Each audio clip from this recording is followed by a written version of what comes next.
Redox. Redox एक reaction का नाम है, उस रिएक्शन का जहाँ पे रिडक्शन और ऑक्सीडेशन दोनों होता है। तुम यहाँ पे नाम देखोगे तो लिखा हुआ है रेड ऑक्स, तो ये नाम से ही क्लियर हो रहा है कि यहाँ पे रिडक्शन ऑक्सीडेशन दोनों होता है। तो किसी रिएक्शन में तुमको ये दिख जाता है कि हाँ यहाँ पे ऑक्सीडेशन भी हो रहा है और रिडक्शन भी हो रहा है, तो उसको हम लोग क्या बोलेंगे? रेडॉक्स रिएक्शन बोलेंगे। लेकिन ये पता करने के लिए कि यहाँ पे ऑक्सीडेशन रिडक्शन हो रहा है कि नहीं हो रहा है, तुमको ये भी पता होना चाहिए पहले से कि ऑक्सीडेशन किस रिएक्शन को बोलेंगे और रिडक्शन किस रिएक्शन को बोलेंगे, राइट। तो हम लोग ऑक्सीडेशन और रिडक्शन का पहले डिटेल पढ़ते हैं कि कॉन्सेप्ट क्या है। देखो, ऑक्सीडेशन का मतलब होता है एडिशन ऑफ ऑक्सीजन या फिर रिमूवल ऑफ हाइड्रोजन। तुम एक पॉइंट को याद रखोगे, तुम्हारा बाकी पॉइंट सब क्लियर हो जाएगा। जैसा कि रिडक्शन अगर पढ़ेंगे तो रिडक्शन में क्या है?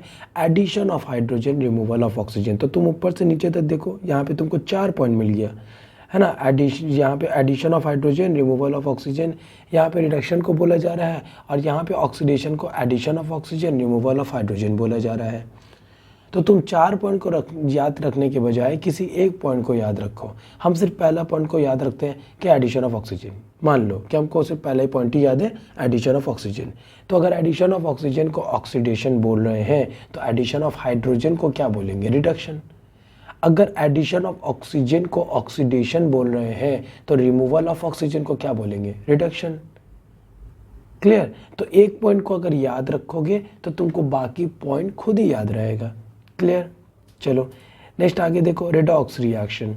रेडॉक्स रिएक्शन किसको बोल रहे हैं? The reaction in which both oxidation and reduction takes place simultaneously. तो रेडॉक्स रिएक्शन उस रिएक्शन को बोलते हैं जहां पे ऑक्सीडेशन और रिडक्शन साइमल्टेनियसली अकर करता है।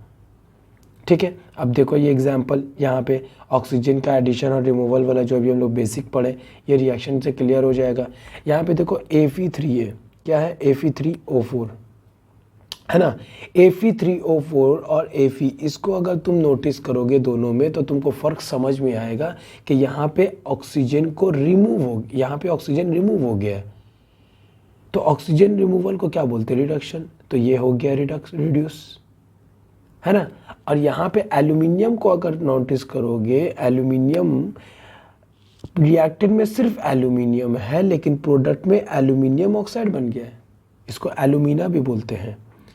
तो यहाँ पे ऑक्सीजन ऐड हो गया, तो ये हो गया ऑक्सीडेशन, क्योंकि एडिशन ऑफ ऑक्सीजन को ऑक्सीडेशन बोलते हैं। ठीक है, तो ये रिएक्शन से समझ में आ गया कि हाँ यहाँ पे रिमूवल ऑफ ऑक्सीजन हुआ और एडिशन ऑफ ऑक्सीजन भी हुआ, मतलब रिडक्शन ऑक्सीडेशन दोनों हुआ है, तो तुम इसको रेडॉक्स रिएक्शन बोल सकते हो। क्लियर है? चलो आगे आ जाओ। Next example, removal of hydrogen या एडिशन ऑफ हाइड्रोजन। देखो इस रिएक्शन में हाइड्रोजन रिमूव हुआ कि नहीं हुआ? H2S, और यहाँ पे क्या बन गया? सिर्फ S, तो हाइड्रोजन रिमूव हो गया, तो ये क्या हो गया? Reduction, oxidation, removal of hydrogen is called oxidation. अब ये वाला क्लोरीन को मार्क करो, ये क्लोरीन को देखो, Cl2, यहाँ देखो हाइड्रोजन ऐड हो गया, तो यहाँ पे हाइड्रोजन ऐड हुआ है मतलब एडिशन ऑफ हाइड्रोजन हुआ है, मतलब ये रिडक्शन हो गया। ठीक है, तो रिएक्शन से समझ में आता होगा देखकर कि कौन सा रिडक्शन हो रहा है, कौन सा ऑक्सीडेशन हो रहा है। ठीक, चलो नेक्स्ट आ जाओ, इलेक्ट्रॉनिक कॉन्सेप्ट। इलेक्ट्रॉनिक कॉन्सेप्ट में क्या है? ऑक्सीडेशन और रिडक्शन। कौन सा कॉन्सेप्ट? मतलब इलेक्ट्रॉनिक कॉन्सेप्ट के बेस पे ऑक्सीडेशन और रिडक्शन को यहाँ पे डिफाइन करेंगे। तो ऑक्सीडेशन है लॉस ऑफ इलेक्ट्रॉन। इलेक्ट्रॉन जब लॉस करता है तो उसको ऑक्सीडेशन बोलते हैं, और जब इलेक्ट्रॉन गेन करता है तो उसको रिडक्शन बोलते हैं। जैसा कि एग्जांपल यहाँ पे देखो, Zn, जब जिंक 2 इलेक्ट्रॉन लूज करेगा तो वो Zn2+ बन जा रहा है, तो यहाँ पे लॉस हो रहा है इलेक्ट्रॉन, लॉस होने के बाद Zn2+ बन रहा है। तो जिंक से Zn से Zn2+ जो बना, कन्वर्जन जो हुआ, उसको बोलेंगे ऑक्सीडेशन, क्योंकि ये इलेक्ट्रॉन लॉस करके बना। और Cu2+, 2 इलेक्ट्रॉन गेन करके बना Cu, तो ये इलेक्ट्रॉन गेन करके बना। ठीक है, तो ये हो गया रिडक्शन। अब देखो एग्जांपल यहाँ पे, loss of electron, gain of electron का, Sn2+ रिएक्ट कर रहा है Fe3+ से, Sn4+ प्लस Fe2+ बना। तो ये वाला जो कॉन्सेप्ट है, ये रिएक्शन दिखाने का वजह एक और कॉन्सेप्ट को क्लियर करना है। देखो यहाँ पे बहुत लोग ये समझते हैं कि कोई भी एलिमेंट जब इलेक्ट्रॉन लॉस करता है तो वो पॉजिटिव बनता है, जबकि ये कॉन्सेप्ट गलत है, मतलब सही नहीं है, हर जगह ये चीज़ अप्लाइड नहीं है। क्योंकि जो न्यूट्रल होता है वो अगर इलेक्ट्रॉन लूज़ करेगा तो पॉजिटिव बनेगा, लेकिन इलेक्ट्रॉन लूज़ करने से एक्चुअल कॉन्सेप्ट ये है कि चार्ज इंक्रीज़ कर जाता है, चार्ज जो है वो इंक्रीज़ करता है। चूँकि यहाँ पे जिंक जो है वो न्यूट्रल स्टेट में, इसका चार्ज है 0, जो अभी तुम लोग आगे पढ़ोगे, चार्ज इसका है 0 और हो गया कितना 2+, तो मतलब चार्ज इंक्रीज़ हुआ है, तो इसको ऑक्सीडेशन बोला जा रहा है। तो बहुत लोग क्लास 10 तक भी जो पढ़ते हैं तो वो लोग ये सोचते हैं कि इलेक्ट्रॉन लूज़ करता है तो पॉजिटिव बनता है। तो यहाँ पे तुम एक एग्जांपल यहाँ पे देख लो, अभी जो हमने दिया यहाँ पे Fe वाला को देख लो, ये ऑलरेडी पॉजिटिव है, सॉरी Fe नहीं, Sn को देखो, Sn2+, ये ऑलरेडी पॉजिटिव है Sn2+, और अब इलेक्ट्रॉन लॉस करके क्या बन रहा है Sn4+। तो अगर तुम ये कॉन्सेप्ट माइंड में रखोगे कि जो इलेक्ट्रॉन लूज़ करता है वो पॉजिटिव बनता है, तो ये तो ऑलरेडी Sn2+ पॉजिटिव है, तो जब ये इलेक्ट्रॉन लॉस करेगा तब क्या बनेगा, तब तो ये कॉन्सेप्ट ही मतलब चेंज हो जाएगा, कन्फ्यूजन क्रिएट हो जाएगा। तो इस वजह से ये कॉन्सेप्ट को याद रखोगे कि जब कोई इलेक्ट्रॉन लॉस करता है तो उसका चार्ज इंक्रीज होता है। तो यहाँ पे Sn2+ जब इलेक्ट्रॉन लॉस कर रहा है तो Sn4+ बन रहा है, क्योंकि ये 2 इलेक्ट्रॉन लॉस करेगा तो 4+ बनेगा, हो गया ऑक्सीडेशन। और Fe3+ देखो गेन कर रहा है, तो गेन करने से क्या बन रहा है, गेन करने के बाद Fe2+, है ना। यहाँ पे अगर ये वाला एग्जांपल ले Fe3+, Fe2+, तो गेन में भी कन्फ्यूजन है, 10 तक पढ़ लेते हैं हम लोग और माइंड में रख लेते हैं कि जो इलेक्ट्रॉन गेन करता है वो नेगेटिव बनता है, पर कॉन्सेप्ट एक्चुअली ये नहीं है। कॉन्सेप्ट है कि जब कोई इलेक्ट्रॉन गेन करेगा तो उसका चार्ज डिक्रीज होगा। तो यहाँ पे जब ये इलेक्ट्रॉन Fe3+ गेन करेगा तो चार्ज डिक्रीज होके Fe2+ बनेगा, ठीक है। इलेक्ट्रॉन गेन कर रहा है, Fe2+ बनेगा, तो 3+ से 2+ ही है, मतलब पॉजिटिव में ही है, नेगेटिव यहाँ कुछ बना नहीं है, लेकिन फिर भी रिडक्शन हुआ है, क्यों, क्योंकि चार्ज डिक्रीज हो गया। क्लियर। चलो नेक्स्ट टॉपिक में आते हैं की टर्म्स। की टर्म्स में क्या है, ऑक्सीडेशन हो या रिड्यूसिंग एजेंट हो, इसको बोलेंगे लॉस ऑफ इलेक्ट्रॉन। ऑक्सीडेशन हो या रिड्यूसिंग एजेंट हो, इसको बोलेंगे लॉस ऑफ इलेक्ट्रॉन।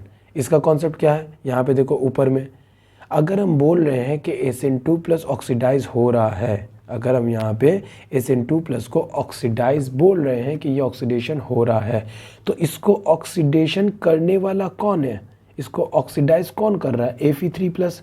तो ये क्या हो गया, ऑक्सीडाइजिंग एजेंट। क्या हो गया, ऑक्सीडाइजिंग एजेंट। अब देखो Fe3+ जो है वो Fe2+ जो बन रहा है, मतलब ये गेन कर रहा है इलेक्ट्रॉन, मतलब ये रिडक्शन हो रहा है इसका। तो इसको रिडक्शन कौन कर रहा है, इसको रिड्यूस कर कौन रहा है, Sn2+ कर रहा है, तो इसको बोलेंगे रिड्यूसिंग एजेंट। मतलब देखो Sn2+ इलेक्ट्रॉन लॉस किया और रिड्यूसिंग एजेंट हो गया। तुम इसको दोनों को मिलाओ, अगर दोनों को ये वाला पार्ट को मिलाओगे,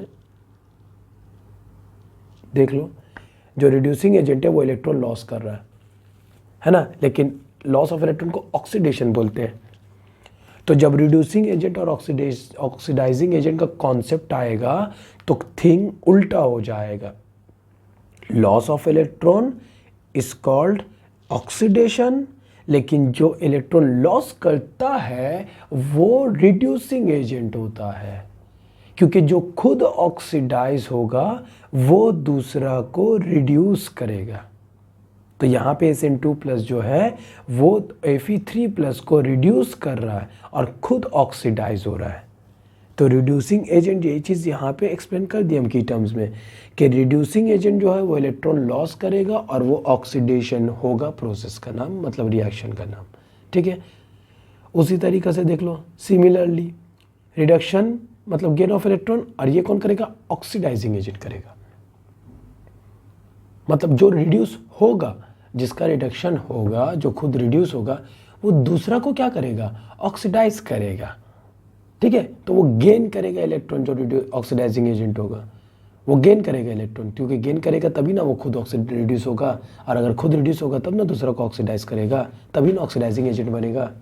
तो जो काम करेगा दूसरा के साथ उसका नेचर वही बन जाएगा, जो दूसरा के साथ काम करेगा उसका नेचर वैसे ही बन जाएगा। वो खुद क्या हो रहा है ये मैटर नहीं कर रहा है, वो दूसरा को क्या कर रहा है वो मैटर कर रहा है, दूसरा को वो क्या कर रहा है ये मैटर करता है।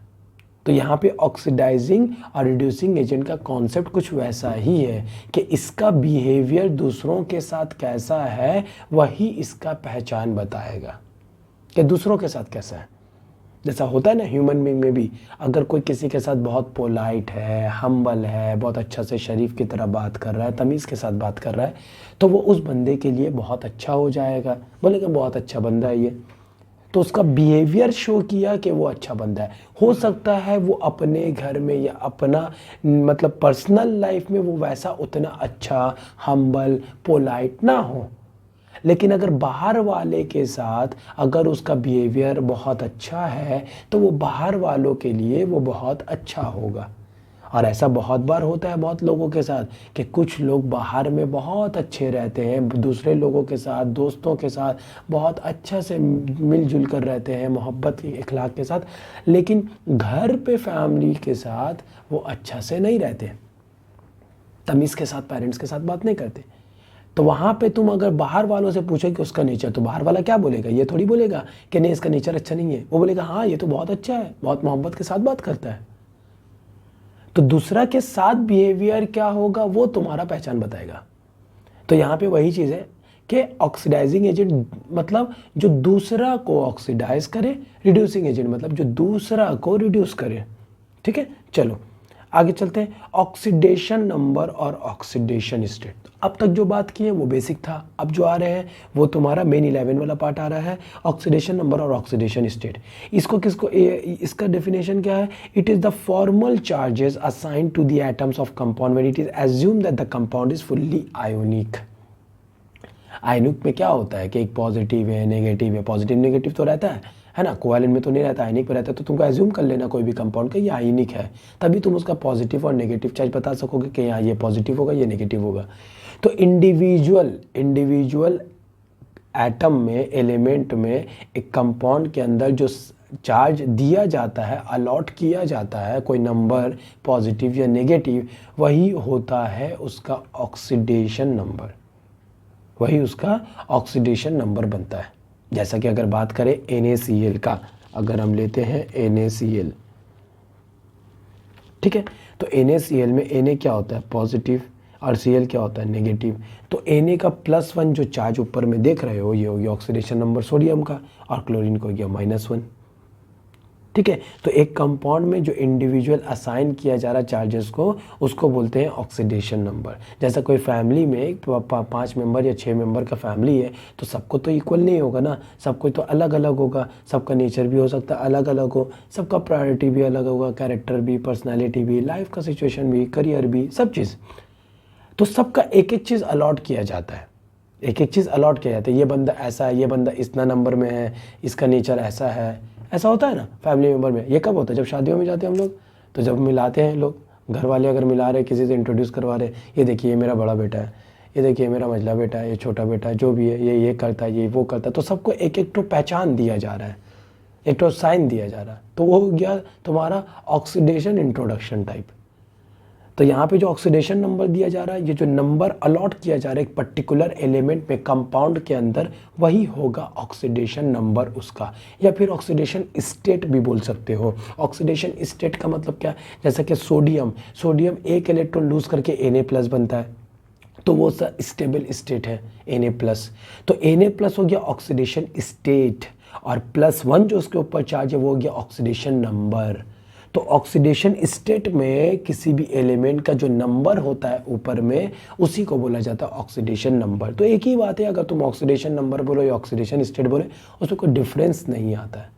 ठीक है, चलो नेक्स्ट देखो oxidation and reduction in terms of oxidation number. तो अभी तक तो हम लोग ऑक्सीडेशन रिडक्शन पढ़ लिए, addition of oxygen, removal of hydrogen, फिर उसके बाद फिर हम लोग वो पढ़े इलेक्ट्रॉनिक कॉन्सेप्ट पढ़े, loss of electron, gain of electron. यहाँ पे ऑक्सीडेशन नंबर के कॉन्सेप्ट से पढ़ेंगे कि ऑक्सीडेशन और रिडक्शन किसको कहते हैं। तो अगर ये शॉर्ट में बता रहे हैं, ये जो कॉन्सेप्ट है ये तो डिफिनेशन आएगा नहीं, इसलिए शॉर्ट में लिखें कि ऑक्सीडेशन का मतलब होता है ऑक्सीडेशन नंबर अगर इंक्रीज कर जाए तो उसको ऑक्सीडेशन बोलेंगे, और अगर ऑक्सीडेशन नंबर डिक्रीज हो जाता है तो उसको रिडक्शन बोलेंगे। अभी थोड़ा देर पहले देखे थे ना Fe3+ से Fe2+ बना, तो Fe3+ से जो Fe2+ बन रहा है तो वो क्या हुआ है, ऑक्सीडेशन नंबर उसका डिक्रीज हो गया तो वो रिडक्शन हो गया। और जहाँ Sn2+ से Sn4+ हुआ तो उसका इंक्रीज हुआ तो वो ऑक्सीडेशन हो गया। ठीक है, और ऑक्सीडाइजिंग एजेंट रिड्यूसिंग एजेंट का कॉन्सेप्ट क्या होगा, बदल जाएगा, उल्टा हो जाएगा। बोला था ना, एग्जाम्पल भी दिया था, ऑक्सीडाइजिंग रिड्यूसिंग का उल्टा कर दोगे। अगर ऑक्सीडेशन का मतलब है ऑक्सीडेशन नंबर इंक्रीज होना, तो ऑक्सीडाइजिंग एजेंट का मतलब हो जाएगा वो एजेंट जिसका ऑक्सीडेशन नंबर डिक्रीज होता है, क्योंकि इसका अगर ऑक्सीडेशन नंबर डिक्रीज होगा तब ना ये दूसरा का ऑक्सीडेशन नंबर इंक्रीज करेगा और दूसरा फिर हो जाएगा ऑक्सीडाइज, तो ये हो गया oxidising agent. Similarly reducing agent का लिखा हुआ है हुज ऑक्सीडेशन नंबर इंक्रीजेस, तो जिस एजेंट का ऑक्सीडेशन नंबर बढ़ेगा वही ना दूसरा का घटाएगा, जो खुद का होगा दूसरा का ऑपोजिट होगा। तो जब ऑक्सीडेशन नंबर यहाँ पे बढ़ रहा है रिड्यूसिंग एजेंट का मतलब वो दूसरा का क्या करेगा, डिक्रीज कर देगा ऑक्सीडेशन नंबर। तो दूसरा का अगर डिक्रीज करेगा तो दूसरा क्या हो जाएगा, रिड्यूस। तो रिड्यूस उसको किया कौन, ये एजेंट, तो ये हो गया रिड्यूसिंग एजेंट। ठीक है, क्लियर। चलो नेक्स्ट आते हैं rules for fixing oxidation number. Oxidation number निकालने का रूल्स होता है जो हमको पता होना चाहिए। क्या रूल्स होता है, सबसे पहले number 1, oxidation number of all elements of any element, all atoms of any element in free state are always 0। Free state में जब भी कोई एलिमेंट रहेगा तो उसका ऑक्सीडेशन नंबर जो होगा हमेशा 0 होगा। फ्री स्टेट का मतलब क्या होता है, फ्री स्टेट का मतलब होता है कोई भी एलिमेंट जब अकेला होता है, जैसा कि एग्जाम्पल H2, यहाँ पे कितना एटम है, 2 एटम है, लेकिन दोनों एक ही एलिमेंट का है, that is hydrogen, Cl2 O2 N2 F2 Zn Cu P भी तुमको एक्चुअली तो P4 एग्जिस्ट करता है, खाली P नहीं, लेकिन कुछ रिएक्शन में तुमको सिर्फ P लिखा हुआ रहेगा। तो अगर सिर्फ P लिखा हुआ है तो तुम उसको क्या पकड़ लोगे, उसका ऑक्सीडेशन स्टेट 0 पकड़ लोगे। सल्फर भी S8 होता है, लेकिन बहुत जगह तुमको सल्फर सिर्फ S लिखा हुआ मिल जाएगा, तो वो भी तुम्हारा फ्री स्टेट हो गया, तो उसका भी चार्ज क्या हो जाएगा, 0, मतलब ऑक्सीडेशन नंबर उसका भी 0 हो जाएगा। ठीक है, चलो next, oxidation number of hydrogen is always +1, always +1 होगा except in metallic hydride where it is -1। इसका क्या मतलब है, मेटालिक हाइड्राइड का मतलब एग्जाम्पल NaH, मेटालिक हाइड्राइड है ना, सोडियम NaH, तो सोडियम का +1 होगा, हाइड्रोजन का क्या हो जाएगा, -1 हो जाएगा। ठीक है, उसके बाद KH, ठीक है, LiH, CaH2, तो ये सब जितना देख रहे हो सब मेटालिक हाइड्राइड है। इसका मतलब कि जब हाइड्रोजन किसी मेटल के साथ प्रेजेंट होगा तो उस वक्त हाइड्रोजन का -1 होगा, लेकिन अगर हाइड्रोजन नॉन मेटल के साथ प्रेजेंट है, फॉर एग्जांपल अमोनिया NH3, तो वहाँ पे मेटल नहीं है नाइट्रोजन, तो वहाँ पे हाइड्रोजन का +1 होगा अकॉर्डिंग टू द रूल। ठीक है, next, oxidation number of oxygen is -2 except in peroxide where it is -1। तो ऑक्सीजन का ज़्यादातर हर जगह पे -2 होता है, कहीं पे तुमको परऑक्साइड में -1 दिख जाएगा, कहीं पे -½ भी दिखेगा, तो वो हम बाद में आएंगे उसमें। तो ये परऑक्साइड का मतलब क्या है, एग्जाम्पल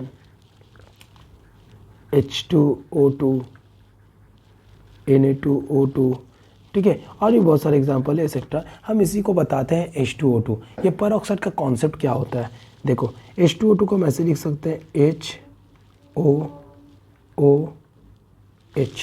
ठीक है, तो ये जो 2 ऑक्सीजन के बॉन्ड, इसमें 2 ऑक्सीजन के बीच में जब सिंगल बॉन्ड होता है तो उसको बोलते हैं परऑक्सो बॉन्ड। ये वाला ध्यान से देखो, थोड़ा जूम करके दिखा रहे, ये वाला बॉन्ड देखो, ये वाला जो 2 ऑक्सीजन के बीच में बॉन्ड है, ये बॉन्ड को मार्क कर रहे हैं, ये बॉन्ड को बोलते हैं हम लोग परऑक्सो बॉन्ड, परऑक्सो बॉन्ड।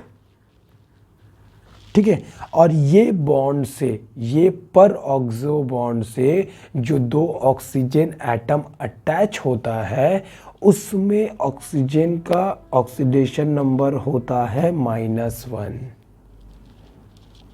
वैसे रूल में हम लोग पढ़े कि -2 होता है, लेकिन यहाँ पे ऑक्सीजन का -1 होगा क्योंकि ये पर ऑक्सो बॉन्ड से अटैच है। पर ऑक्सो बॉन्ड किसको बोलेंगे? वो बॉन्ड को जो दो ऑक्सीजन के बीच में होता है, सिंगल बॉन्डेड। क्लियर? चलो अब आते हैं next point number 4। Oxidation number of a metal is usually positive and it is equal to its valency. Metal का जो वैलेंसी होता है वही उसका ऑक्सीडेशन नंबर होगा। जैसा कि पोटेशियम का +1, सोडियम का भी +1 ही होता है, कैल्शियम का +2 होता है तो ऑक्सीडेशन नंबर भी +2 होगा। तो मेटल का फिक्स है ऑक्सीडेशन नंबर, उसमें कोई चेंजेस नहीं आएगा। ठीक है। Except in GeH4 where oxidation number of G is -4। सिर्फ जर्मेनियम हाइड्राइड जो है यहाँ पे Ge का तुम्हारा ऑक्सीडेशन नंबर होगा -4। सिर्फ वाहिद एक ऐसा ये मेटल है जिसका ऑक्सीडेशन नंबर -4 होता है, ये एक्सेप्शन में आता है। ठीक है। चल next number 5। The oxidation number of a radical और an ion is equals to its charge. Radical या आयन अगर दे देता है, वो कोई न्यूट्रल कंपाउंड अगर नहीं है, आयन या रेडिकल दिया हुआ है, तो उसका जो ऑक्सीडेशन नंबर होगा टोटल रिजल्टेंट वो is equals to its charge होगा। इस पॉइंट का मतलब क्या है वो हम लोग तुमको आगे में समझा देंगे। ठीक है। Next number 6। Oxidation number of a compound is 0 and it is obtained by adding oxidation number of individual atom each multiplied by number of atoms of an elements in one molecule। इसका मतलब ये है कि एक compound में हो सकता है 2, 3, 4 एलिमेंट हो, है ना, 4 एटम हो, 3 एटम हो, तो तीनों या 4 एटम का जो अपना खुद का ऑक्सीडेशन नंबर होगा इंडिविजुअल, अगर तुम उसको सबको ऐड कर दोगे तो रिजल्टेंट क्या निकलेगा? 0 निकलेगा। किसका? कंपाउंड का। रेडिकल का बात नहीं कर रहे। अगर रेडिकल होगा तो वो इक्वल्स टू 0 नहीं होगा, वो इक्वल्स टू इट्स चार्ज हो जाएगा। लेकिन अगर न्यूट्रल कंपाउंड है तो सबका जितना सारा एलिमेंट है, एटम है कंपाउंड के अंदर, उसका ऑक्सीडेशन नंबर को सम कर दो, ऐड कर दो, तो जो रिजल्टेंट आएगा वो इक्वल्स टू 0 कर देने का है। मतलब रिजल्टेंट 0 होना चाहिए। ठीक है। जैसा कि यहाँ पे एग्जांपल अगर हम लें, कॉमन से एग्जांपल है NaCl, तो सोडियम का भी हम लोग क्या पढ़े कि मेटल का जो वैलेंसी होता है वही ऑक्सीडेशन नंबर होगा। तो NaCl एक न्यूट्रल कंपाउंड है, और अगर सोडियम का अकॉर्डिंग टू द रूल +1 होता है, क्योंकि सोडियम का +1 वैलेंसी है, तो अगर +1 होता है तो क्लोरीन का कितना होगा? -1। क्यों? क्योंकि रिजल्टेंट तो हमको 0 करना है, तो क्लोरीन को क्या? -1। ठीक है। तो ये पॉइंट नंबर 6 का बोलने का मतलब यही है। अभी आगे डिटेल पढ़ोगे, देखोगे तो समझ में आ जाएगा। देखो, find out the oxidation number of an underline element. Underline element का हमको ऑक्सीडेशन नंबर निकालना है। तो ये वाला पहले हम क्लास 11 का स्टूडेंट के हिसाब से इसको सॉल्व कर देते हैं कि एग्ज़ाम में जब तुम्हारा फाइनल टर्म में अगर आता है तो तुम कॉपी में आंसर शीट में इसको सॉल्व करने का क्या तरीका है, किस तरीक़ा से लिखा जाता है वो बता रहे हैं।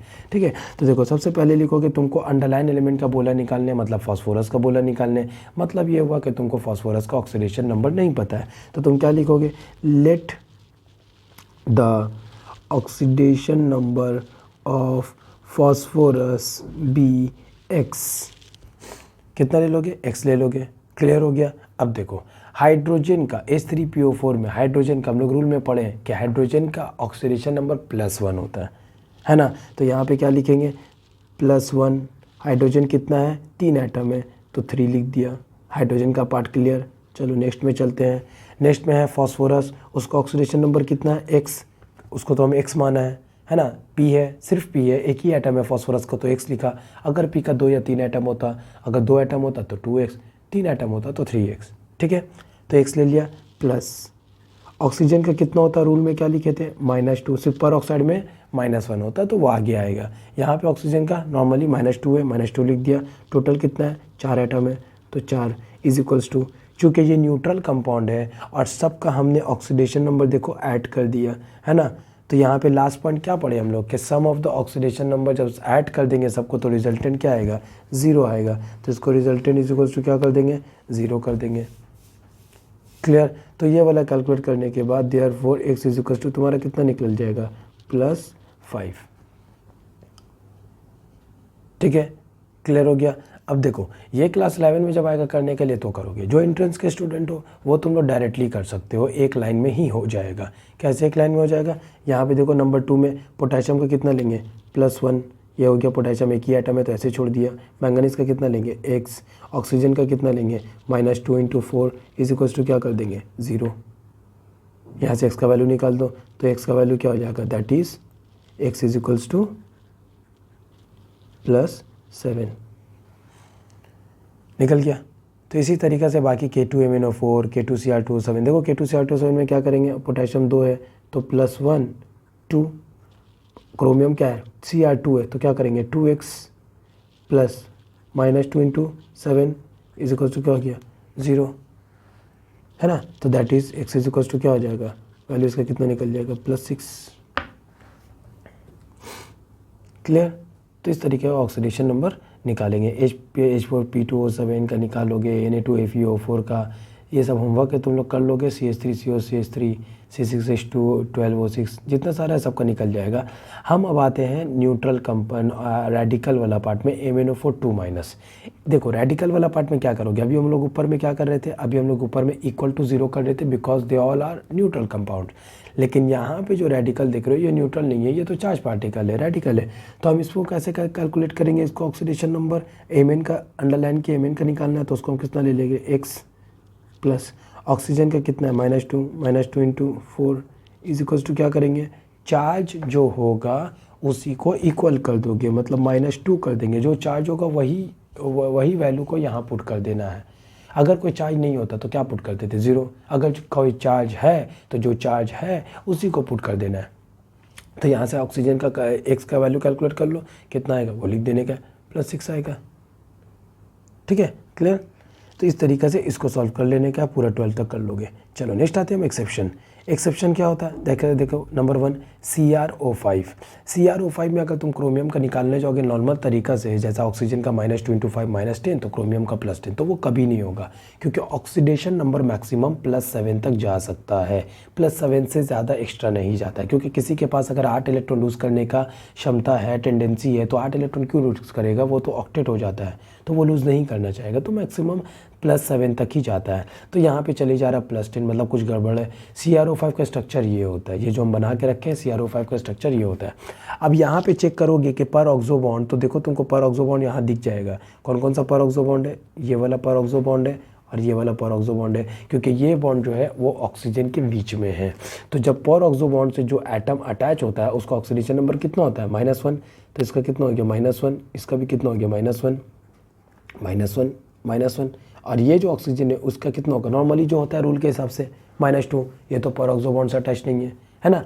तो यहाँ पे टोटल कितना हो गया, देखो -1 -1 -1 -2, टोटल हो गया -6, तो इसका कितना हो जाएगा +6। तो क्रोमियम का आंसर यहाँ पे कितना हो गया, +6 हो गया। अगर तुमको नॉर्मली कैलकुलेट करना है तो तुम कैलकुलेट करके भी दिखा सकते हो। कैसे यहाँ पे कैलकुलेट करोगे, -1 × 4 ऑक्सीजन के लिए प्लस -2 × 1 वो ऑक्सीजन के लिए double bonded plus x = 0।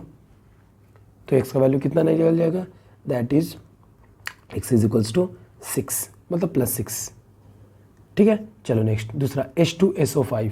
H2SO5 का स्ट्रक्चर देखो ऐसा होता है। अब इस पर तुमको ऑक्सीडेशन नंबर निकालना है, किसका, सल्फर का, अंडरलाइन किया हुआ सल्फर का निकालना है। तो यहाँ पे कैसे मार्क करोगे, यहाँ पे पहले हाइड्रोजन कितना है +1, ये कितना है +1, यहाँ पे ऑक्सीजन क्या होगा -2, ये ऑक्सीजन -2, ये ऑक्सीजन -2। ये ऑक्सीजन जो है ये पर ऑक्सो बॉन्ड से अटैच्ड है। देखो ये वाला पर ऑक्सो बॉन्ड हम यहाँ पे मार्क कर दे रहे हैं, ये पर ऑक्सो बॉन्ड है। तो यहाँ पे तुम्हारा ऑक्सीजन जो है जो पर ऑक्सो बॉन्ड से अटैच है उसका वैल्यू क्या हो जाएगा, ऑक्सीडेशन नंबर -1। अब तुम इसको कैलकुलेट करो तो कितना आएगा, +1 वाला कितना है 2 हाइड्रोजन के लिए, प्लस -2 वाला कितना है 3, प्लस -1 वाला कितना है 2, प्लस सल्फर का कितना है x = 0। बोलो समझ में आए तो ठीक है। तो ये वाला कैलकुलेट करो, कैलकुलेट करके तुमको आंसर कितना मिलेगा, दैट इज x = +6। क्लियर। चलो नेक्स्ट नंबर 3 H2S2O8। H2S2O8 का कैसे करेंगे, ये वाला देखो स्ट्रक्चर बना हुआ है H2S2O8। अच्छा ये वाला स्ट्रक्चर तो H2S2O8 का नहीं है, वो वही वाला कॉपी हो गया है। H2O8 का स्ट्रक्चर हम बना रहे हैं यहाँ पे, लेट मी राइट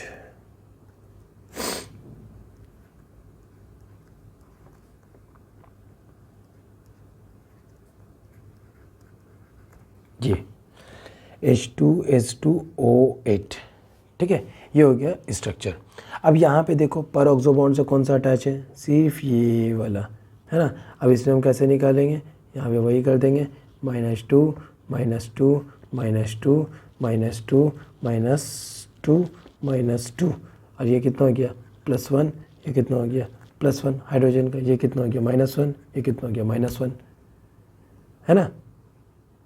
पर ऑक्सो वाला खाली -1 जाएगा बस, बाकी H2 का निकाल लेना है। तो कैसे लिखेंगे, सल्फ़र है तो 2x कर दो, दोनों सल्फ़र तो इक्विवेलेंट है, 2x कर दो, 2x प्लस फिर कौन आएगा हाइड्रोजन, +1 इंटू कितना हो जाएगा इसका 2, प्लस ऑक्सीजन का कितना है -2 इंटू -2 वाला कितना ऑक्सीजन है 6, प्लस -1 वाला कितना ऑक्सीजन है 2, इज इक्वल टू क्या कर दोगे 0,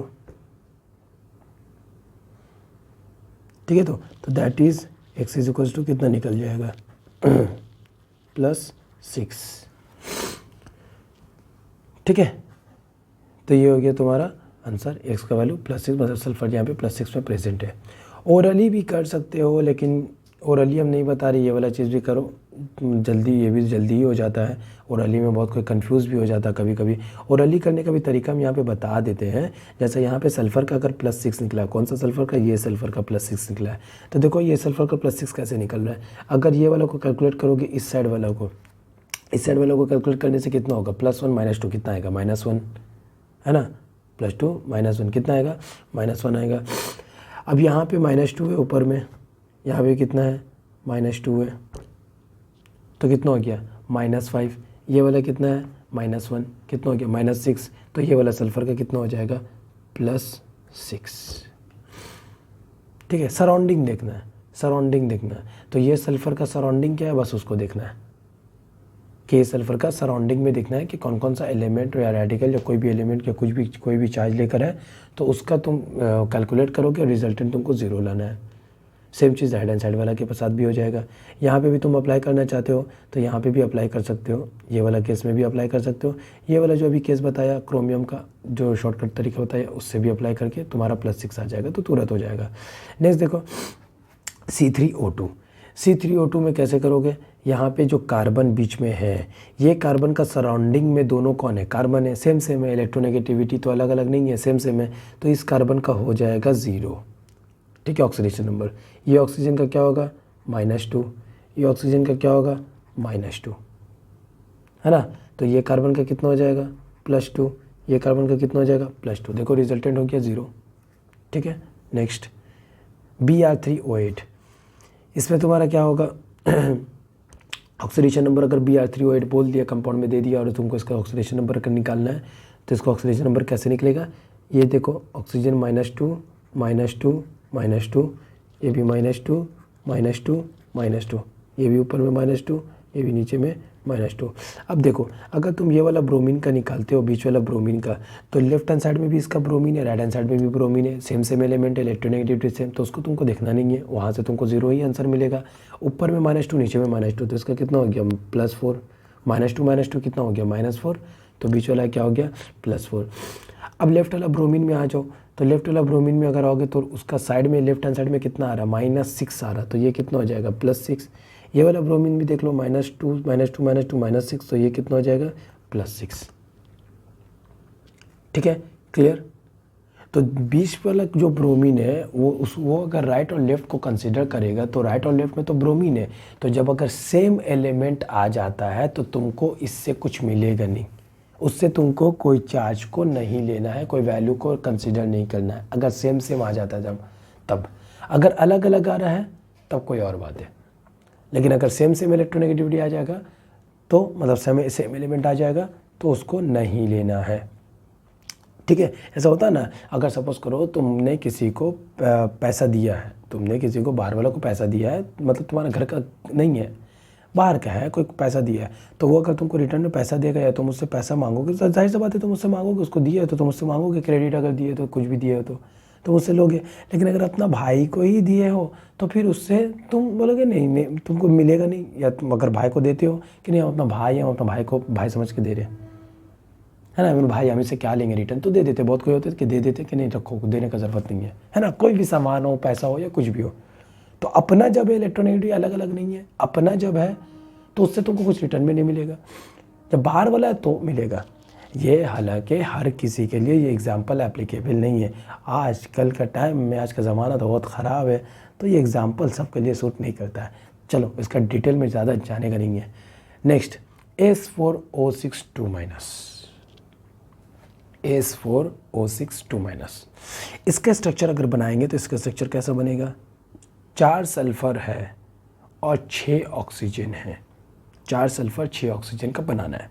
देखो 1 2 3 4, ठीक है। सल्फ़र का अगर हम ये वैलेंसी की बात करें, 4 सल्फ़र हम बना दिए। देखो स्ट्रक्चर हो सकता है ना, ये स्ट्रक्चर जो जितना सारा कंपाउंड अभी किए हैं 1 to 5 अगर जो एक्सेप्शन में तुम लोग को करवाए हैं, तो तुम लोग को माइंड में ऐसा ये चीज़ आ सकता है कि सर हम लोग को कैसे पता चलेगा कि स्ट्रक्चर क्या होगा, क्योंकि स्ट्रक्चर देख के तो हो जा रहा है सॉल्व, लेकिन अगर एग्ज़ाम में कोई कंपाउंड आ जाता है, फार्मूला दे देता है, तो फिर हम लोग उसको कैसे करेंगे। तो देखो जितना सारा पार्ट तुम लोग यहाँ पर अभी कर रहे हो, जितना क्वेश्चन तुम लोग यहाँ पर कंपाउंड अभी देखे हो इस वीडियो में और जो कर रहे हो, यही तुम्हारा सिलेबस में है, इसका आउटसाइड नहीं है, इसी से ही आता है। तो सामने वालों को पता है कि तुमको क्या पता है और क्या नहीं पता है, तो तुमको उसका टेंशन लेने का ज़रूरत नहीं है कि हमको अगर कोई अगर दूसरा कंपाउंड दे देता है तो हम उसको कैसे करेंगे। बात आ रही है समझ, तो उसका लेकर टेंशन मत लो। हाँ, जो कंपाउंड तुम लोग किए हो, जो कंपाउंड यहाँ पे तुमको दिख रहा है, वो कंपाउंड से अगर क्वेश्चन आता है तो उसको छोड़ना नहीं है। ये पूरा सिलेबस में इसी से कंपाउंड से आएगा। स्पेशली तुम्हारा पहला वाला जो 3 था एक्सेप्शन में, CrO5H2SO5H2S2O8, वो तुम्हारा 11 के लिए इंपॉर्टेंट है, और एंट्रेंस में ये सब से भी रिलेटेड क्वेश्चन आ जाता है। ठीक है, तो चलो S4O6 2- में आते हैं। S4O6 2- में इसका स्ट्रक्चर कैसा होगा वो हम एक्चुअली बनाए नहीं है, ये वाला हम अभी बना देते हैं।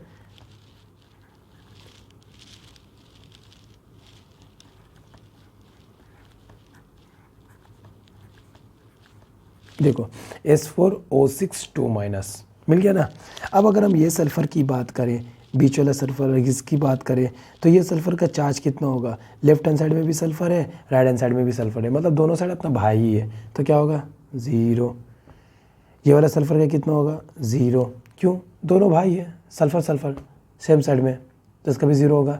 अब ये वाला सल्फ़र की अगर बात करें, लेफ्ट हैंड साइड वाला सल्फ़र का, मतलब कौन सा, ये वाला नहीं, ये वाला, इसकी अगर बात करें तो ये जो ऑक्सीजन से अटैच है इसका कितना है -2, ये वाला का तो -1 है, इसका कितना है -2, और राइट हैंड साइड से 0 है, तो टोटल कितना हो गया -2 -2 -1 कितना है -5, तो इसका कितना हो जाएगा +5। सिमिलरली इसका -2, इसका -2 और इसका -1 कितना हो गया -5, तो इसका कितना हो जाएगा +5। ठीक है, तो यहाँ तक हम लोग का ये वाला पार्ट होता है कंप्लीट। ऑक्सीडेशन नंबर का कैलकुलेशन, जितना बेसिक पार्ट था ऑक्सीडेशन रिडक्शन, वो हो गया कंप्लीट। ठीक है, तुम लोग के पास जो भी बुक है उससे तुम अपना क्वेश्चंस देख सकते हो, एंट्रेंस लेवल का बुक है तो उससे भी तुम सॉल्व कर सकते हो। तो ऑक्सीडेशन रिडक्शन का कैलकुलेशन इस वीडियो में होता है कंप्लीट। नेक्स्ट वीडियो में हम बैलेंसिंग इक्वेशन कराएंगे। Balancing equation oxidation number method और आयन इलेक्ट्रॉन मेथड का होता है, तो उसको करवाने के बाद कुछ क्वेश्चंस होता है रेडॉक्स का, तो उसको हम डिस्कस कर लेंगे इंशाल्लाह।